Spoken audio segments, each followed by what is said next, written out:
hari ini Pak Jokowi tiba-tiba didoakan untuk bisa menjadi Ketua Umum PSI.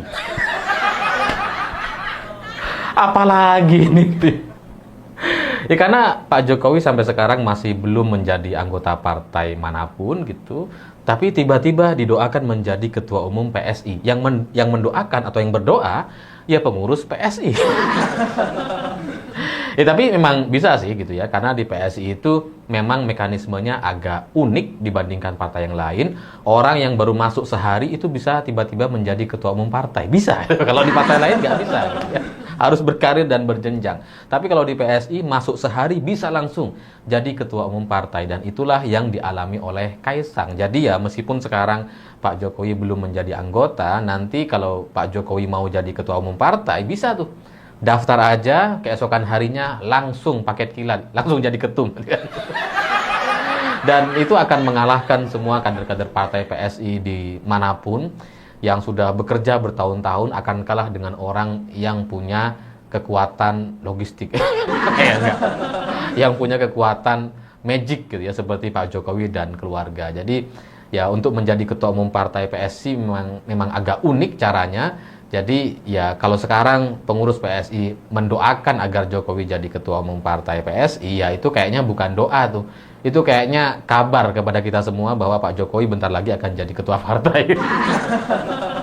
Ya cuma sekarang bedanya itu dibuat lebih agak demokratis, tidak seperti pemilihan Kaisang beberapa waktu lalu gitu. Kalau Kaisang kan terlihat sangat tidak demokratis, tapi sekarang ini dibangun narasi-narasi dulu super TBK gitu ya, satu anggota satu suara, seolah-olah sangat demokratis sekali gitu kan, supaya nanti ketika Pak Jokowi jadi ketua umum partai PSI itu bisa diterima sebagai ketua partai yang demokratis gitu ya. Meskipun ya cara-caranya ya bisa saja dimanipulasi, apa yang nggak bisa gitu kan.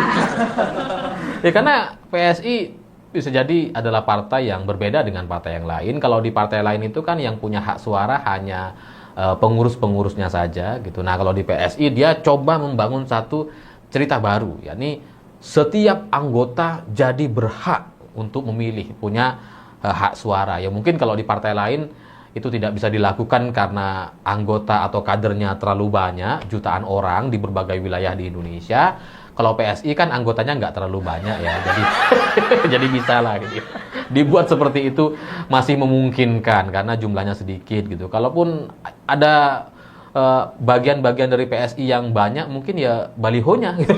Cuma kan baliho nggak bisa milih ya, jadi ya mungkin itulah yang membuat PSI berani untuk membuat satu sistem satu anggota satu suara, karena kadernya masih sedikit dan memungkinkan untuk dilakukan. Seandainya satu baliho satu suara, wah ini nggak bisa, kebanyakan itu pasti. Itu pasti perwakilan baliho itu yang akan diberikan hak suara. Tidak semua baliho punya hak suara nantinya. Tapi sebagai partai yang sudah beberapa kali bertanding di pemilu, memang sampai sekarang PSI ini belum lolos ke Senayan gitu. Jadi udah berkali-kali bertanding dan terus-terusan gagal, dan satu-satunya kesuksesan yang bisa dicapai oleh PSI itu hanya ketika mereka mengusung Ahok di Pilkada 2017 gitu. Ya meskipun Ahoknya gagal, tapi PSI-nya pesta pora gitu kan. Ahoknya kalah, PSI pesta pora, pesta kursi lah dia kemudian mendapatkan efek dari mengusung Ahok, dan suara-suara para pendukung Ahok itu rata-rata beralih ke PSI waktu itu, ketika mereka belum sadar mereka ditipu.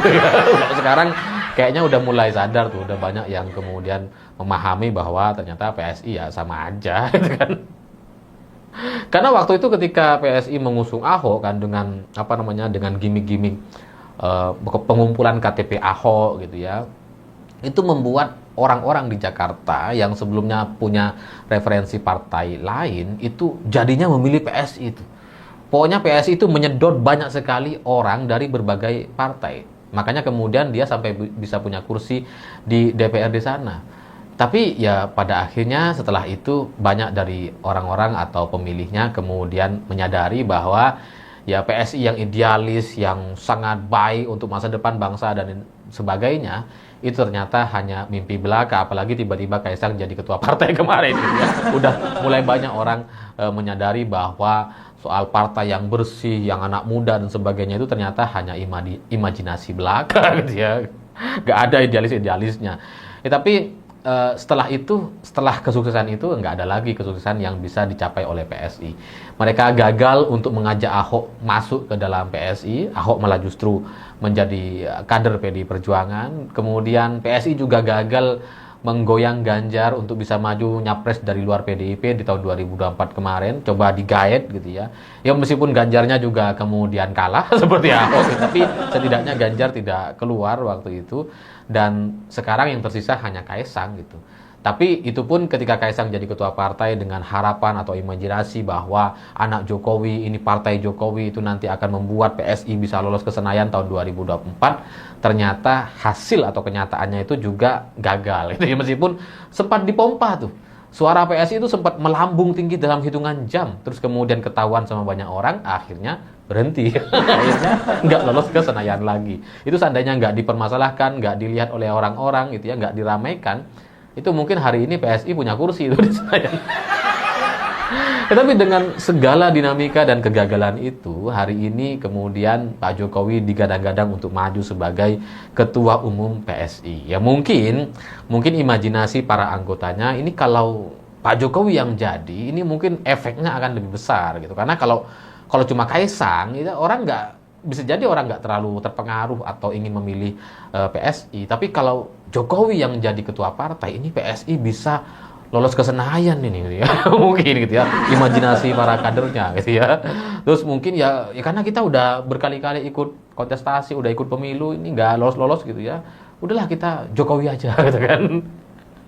Ya atau mungkin juga janjinya Pak Jokowi juga seperti itu gitu ya. Jadi ini kalau Pak Jokowi yang jadi ketua partai, ya ini pasti banyak orang yang milih gitu ya. Kalau sebelumnya kan cuma partainya Jokowi gitu ya, cuma ada fotonya Kaisang dan Gibran, masih belum terlalu jelas gitu. Tapi kalau Pak Jokowi yang jadi ketua, ini mungkin langsung otomatis gitu ya. Mungkin itu yang juga coba dijanjikan oleh Pak Jokowi atau timnya gitu, persis seperti cerita dongeng 11.000 triliun yang sudah ada di kantong Pak Jokowi yang sampai sekarang kantongnya nggak kebuka-kebuka gitu. Ya namanya juga imajinasi dan harapan boleh-boleh saja gitu. Dan kalau ditanya ke saya, apakah PSI akan bisa lolos ke Senayan terkait strategi ini dengan Pak Jokowi jadi ketua partai? Wah, jawabannya pasti sangat bisa sekali. Dan saya yakin ini bisa mengalahkan semua partai termasuk Golkar, Gerindra, dan PDI Perjuangan. Kalau mungkin juga nanti PSI ikut di pemilu 2029, ini suaranya bisa 80% gitu. Nggak cuma 0, berapa persen seperti sekarang. Ini suara PSI bisa sampai 80%. Sementara 20% lainnya itu milik semua partai gitu ya. PSI 20%, PDIP 10% ya. Terus kemudian Gerindra 4% lah. Yang lainnya satu. Nggak ada yang lolos ke Senayan gitu. Jadi ya saya kalau ditanya kayaknya kalau Pak Jokowi jadi ketua partai PSI ini akan sangat menggoncang sekali dan itu akan mengalahkan semua partai. Partai-partai yang lain itu kayaknya lebih baik bubar aja gitu, nggak perlu ada partai lain.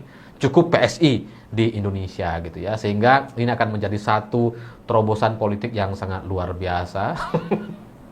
Itu namanya imajinasi kan boleh-boleh saja gitu. Jadi Ya, nampaknya Pak Jokowi ya masih saja ingin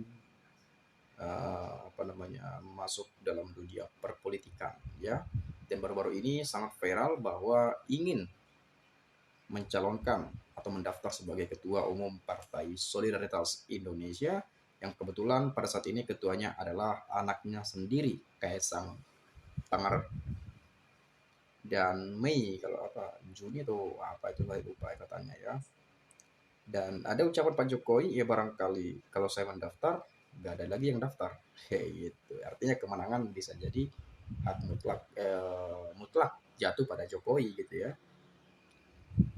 Dan tentu memang bagaimana dengan kabar Pak Jokowi yang ingin membentuk partai Super TBK kalau ingin masuk PSI sebagai ketua umumnya. Wah, ini bisa bersaing nanti nih Kaisang dengan Pak Jokowi. Atau barangkali Kaisang ngalah, Tapi yang kita tahu ya sang bapak lah yang seharusnya ngalah pada anak. Ya biarkan anaknya ya mungkin menjadi menjadi lebih maju lah, atau diberi kesempatan kepadanya sekali lagi untuk memimpin partai itu gitu ya.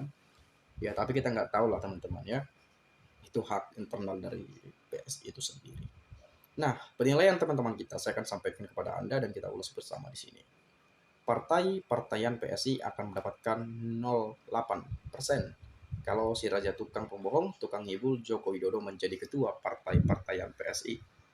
Sepandai-pandainya manusia culas melompat pasti akan jumpalitan juga. Hanya orang bodoh-bodoh dan butuh beras 10 per 3 bulan sekali, serta orang yang butuh baju setiap 2 bulan per 3 bulan sekali sampai mati, dan Indonesia akan mati juga. Promosinya para gerombolan ceboker cokodok masih ada yang mau milih ODGJ pasar. Hanya gerombolan yang tidak waras mau memilih lagi. Belum puas cokodok merampok negara dan menindas rakyat NKRI. Partai Seraka Indonesia, susunan pengurus PSI, Ketum Jokowi, Wakil Kaisang Pangarep, Sekjen Samsul Fufafa, Bendahara Umum Iriana, anggota Bobi Nasution, Jan Etes, dan menentunya inilah para pengurus Partai Seraka Indonesia.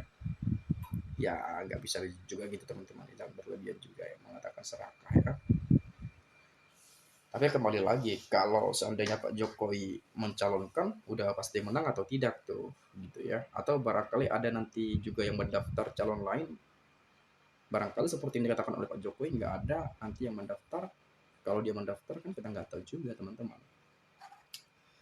Biasanya partai itu kalau ganti ketum, yang bapak diganti anaknya. Kayak SBY digantikan AHY. Memang PSI cocok sama keluarga Jokowi. Agak lain. Oke lah gas, Kaisang ganti Jokowi, hidup Jokowi. Itu kan kalau kita sebutkan dinasti ya nggak dinasti juga lah ya. Tapi ya itu tadi, kecuali bapak dari anak, ini kan dari anak ke bapak. Apa basang bapak tak percaya pada anaknya memimpin partai itu sehingga ingin dirinya maju ke sana. Ya, nggak tahu juga lah ya. PSI semaunya apa nih, semuanya sampah. Armando termasuk WKWK kemarin digebukin enggak, jera-jera. Ternyata penyusup juga di PSI nggak kepilih lagi jadi caleg. Ketua partai yang paling bohong, ibu sukses palsu, jadi kadernya orang-orang yang bohong, ibu omong-omong. Setuju sekali, ini yang aku harapkan pembina PSI Gibran, ketum Jokowi, Sekjen Kaisang. Berarti partai keluarga dong kalau sumpah seperti itu kan, bisa orang bisa berpikiran seperti itu juga gitu ya. Tapi ya biarlah terserahnya lah itu ya. Jangan diketawain karena backup dari 9 naga, Rosil CS, pabrik duit ada di belakangnya. Semua partai besar aja bisa dibeli, sudah terbukti. Jadi bukan tidak mungkin berkuasa terus. Kalau cuma rakyat yang tidak suka itu sih kecil, jenderal aja nggak berkutik.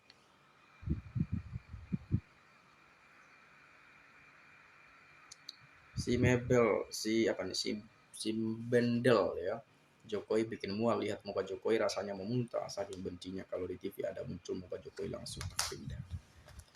Kok segitu banget ya kalian seperti itu berpendapat gitu ya.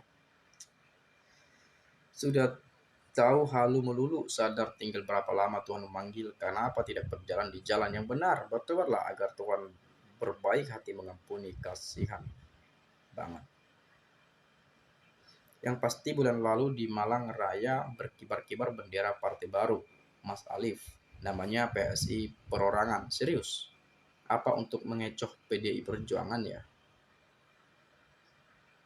Akhir Juni, sebulan lagi waktunya wolak-walik zaman. Jadi jangan sesekali melawan kehendak Mbah Alam Tuhan Yang Maha Esa, karena saat itu Gusti Kang Moho Agung mengakhiri zaman edan. Berkhayal boleh-boleh saja. Tapi kalau saya lihat komentar di sini kayak cenderung nggak suka kepada Pak Jokowi ya. Kenapa seperti itu ya? Memang sih ya, kalau kelihatannya Pak Jokowi kan ya kadang dibilang ini, kadang-kadang yang dilakukan itu. Ya, jadi kita tahu juga sih kemana ke depannya, kayak terbalik gitu ya.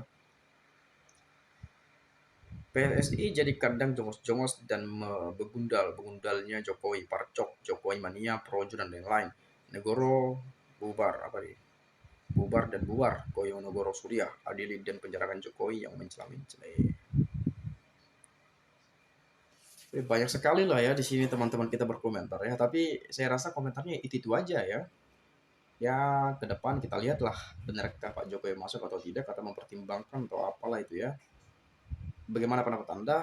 Silahkan sampaikan di video ini. Terima kasih sekali lagi. Saya ucapkan salam dan sampai jumpa.